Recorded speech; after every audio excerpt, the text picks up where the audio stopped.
You can just see there on the top left-hand corner the logo for Manor West Retail Park. It says Tralee starts here, which is, I suppose, ironic in the context of this discussion. You can also see how nodal points in the town, such as the entrance to the main square, has two vacant buildings, two corner buildings facing each other, and opposite the landmark parish church are vacant, and that's that fine building down in the right-hand corner is a Dunnes Stores that's now vacant. The presence of so many vacant shops and the replacement of others with discount or €2 stores is alarming and very poor for consumer confidence in the town. What was clearly a draw to the town has backfired in the recession as the centre suffers, which in turn may detract from the image of the town. Looking at Killarney, which has a population of 13,030 in its rural area, it is one of Ireland's foremost tourist destinations, and its town plan reflects the importance of the industry to the town. That photo is actually taken from the cover of the town plan. Tourism is the key economic driver, and this is underpinned by an acknowledgement of the need to protect its natural and built heritage resources in many of the plan's policy objectives. 68 buildings are included in the record of protected structures, and it is an objective of the plan to designate ACAs during its lifetime. The plan does allow for the balancing of development requirements with the need to protect heritage resources. On site, there were just over 10 vacancies. 8 were located in new shopping centres and new street developments. One included the landmark former town hall building on Main Street, which you can see there on the top left. A number of independent retailers remain in the town, excuse me, again featuring local and regional names. You can see there that's a 1970s shop front to an off licence, but it features O'Shea, and it's not part of a chain. I suppose I was just making that point. And O'Leary as well as a local name, and a bakery there and a sweet shop. Interestingly, convenience retail is located more on the outskirt of the town at College Street and Beach Street. The town features a high number of restaurants and hotels along its historic streets. A number of hotels had notices to say that they were only opened at the weekend, which is indicative of the seasonal nature of tourism and the current recession. Killarney has quite a few traditional shop fronts with independent retailers still based in them. No doubt the capital of historic detail in the built environment is understood, for its tourism values. Both Killarney and Tralee suffer from what I would call fractured spaces. These are larger new developments within or at the edge of the town centre, often including higher buildings with basic or poor finishes and extensive surface car parking that is not landscaped. In these developments, the service aspect of the rear of buildings on other streets tends to feature prominently. And as well as that, you can see in Killarney how the tourism industry and, say, the requirements of the hotel industry, you can end up with a kind of a mix, an architectural mix such as this on the otherwise very traditional, modest-scaled street. Doesn't quite fit in.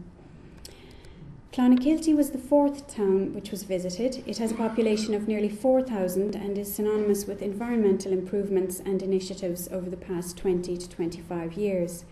To many, Clonakilty is the model for how community, business and local authority partnerships can work together to bring about massive environmental and economic improvement to a small town. The economic vitality of this town is traced back to such initiatives, which may in the first instance have begun as a Tidy Towns project.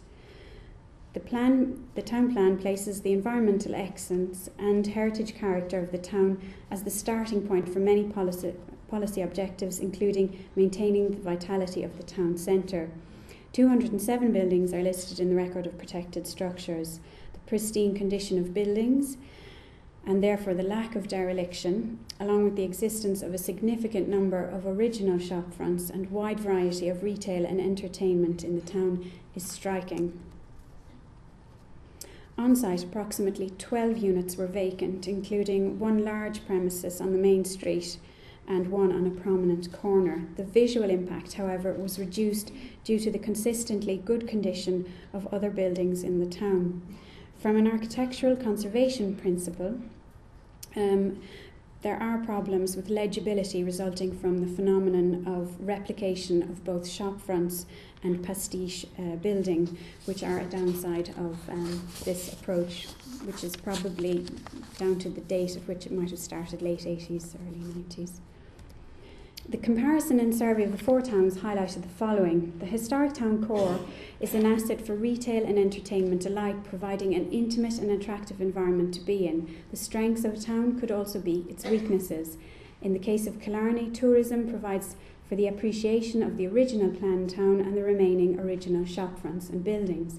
However, it also causes pressure to meet capacity for car parking and new build in a way which can detract from the identity of the town and its true form. In the case of Tralee, the traditional retail draw of the town, which was expanded and developed during the boom outside the town, is now threatening the vibrancy of its historic centre, as the boom to bust of the last decade causes severe contraction and town centre business. In this regard, the objectives of development plan policy are arguably too aspirational and somewhat after the event. In other words, who could have foreseen the economic growth of the past decades 5 years before it started, or equally the bust? Authorities may or may not underpin their core strategies with a recognition of the need to protect a town's heritage assets.